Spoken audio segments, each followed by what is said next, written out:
S ডিজিটালে স্বাগত জানাচ্ছি। আমি শাহপরান, কসবা থেকে।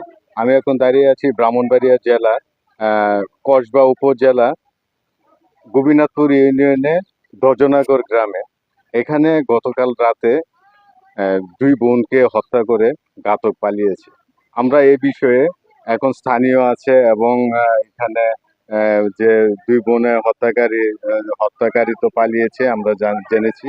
এখন আর আপন ছোট ভাই আছে, এর সাথে আমরা এখন কথা বলবো।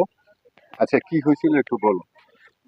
কালকে রাইতে আমার আমার বড় বোন আমার দুলাবে এমনি নাকে দে নিঃশ্বাস নেয়নি। আমি 11টার দিকে উঠছিলাম।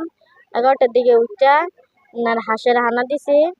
আমি প্রস্রাব করতে উঠছিলাম, আবার তুমি বারে বারে উঠে কেন? এরপরে আমি প্রস্রাব করতে গেছিলাম। এরপরে কইতাছে আমি অহন রোজারটা হইছে না, সেই রেহানার টাইম হইছে না। কইতাছে সেই রেহানার টাইম হইছে না, তোমার কেউ রোজা রাখতো না। আমার এই দুনটা বোন কিছু রোজা রাখবো, তো কেউ রোজা রাখতো না করে আমার কইতাছে আমি রাহাম, তো তুমি রাখতে গেলে কেউ রাখতো না, তো তুমি রাখতে গেলে। এরপরে ঘুমাই গেছি পরে আমরা মোবাইলটা লয়া হচ্ছে পরে আমি সকালে আজানের পরে উঠতে সেটা দরজাটা আপনার খোলা আছিল। উঠতে যায় এন্দা ঘুরা দুইটা ডাক দিছি, পাইছি না। তারপর আমি শুয়েছিলাম, পরে লেপ লেপ লাম্পা করে দেয়া গেছে। আমার বোন যাবে আবার লেপটা লাম্পা করে দেয়া গেছে। আমি মনে হচ্ছে ঘুমাই দিছে। এরপরে সিফাটা দেখছি নাই।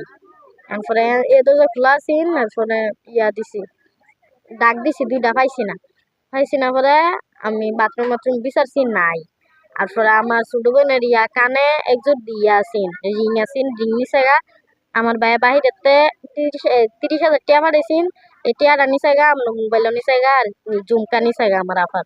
আচ্ছা, সামির হোসেন। জি। দর্শক, এখন আরেকটু কথা বলবো যে আপন দুই বোন মুক্তি এবং স্মৃতি, তাদের আরেকজন বোন জামাই আছে আমার পাশে, এখন ওনার সাথে কথা বলবো। আচ্ছা, আপনি কি দেখছেন, কি শুনছেন? আমি ইফতারের পরে 7টা সাড়ে 7টা বাজে আইছি, ডাক দিছি, ডাক দিলে দরজা খুলছে।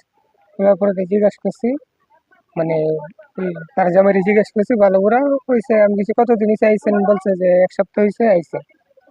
তো আমার জিজ্ঞাসা করছে, তো একসাথে বসে এনে কথা বলছি অনেকক্ষণ। তো বলার পরে যে আমি তো আর মনে করেন হাতের মাথায় ঝগড়া যে বিষয়টা এরকম আমি পাইছি। তো প্রায় মনে করেন 1 থেকে 1.5 ঘন্টা বসে দিয়েছি। তো আমি যেহেতু সারাদিন পরে রোজা রাখছি, শরীরটা ক্লান্ত হয়ে গেছে। তোর বলছি একটা দিন আসবো না, তো চলে যাই। ওই কথা বলে আমি চলে গেছি। তারপরে তো শুনি এই কথা। আচ্ছা, এখন আমরা স্থানীয় একজন আছে, ওনার সাথে একটু কথা বলবো। ভাই, আপনি কি জানেন?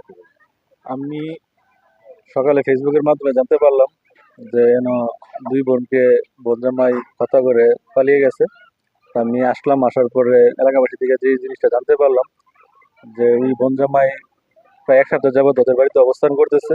ওদের মধ্যে কোনো ঝগড়াঝাটি ছিল না, কিন্তু উনি পূর্ব পরিকল্পিতভাবেই এনে আসছে, আইসা দুই বোনকে হত্যা করে ঘাতক পালিয়েছে। আমরা এলাকাবাসীর পক্ষ হইতে ওনার যেই দুই বোনের হত্যার জন্য ঘাতকের সর্বোচ্চ শাস্তি মৃত্যুদণ্ড দাবি করছি এলাকাবাসীর পক্ষ হইতে।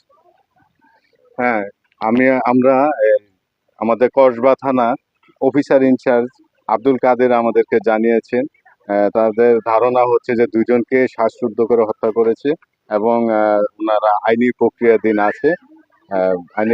আছে আমাদেরকে জানিয়েছেন। Shahparan, channel S, Kasba.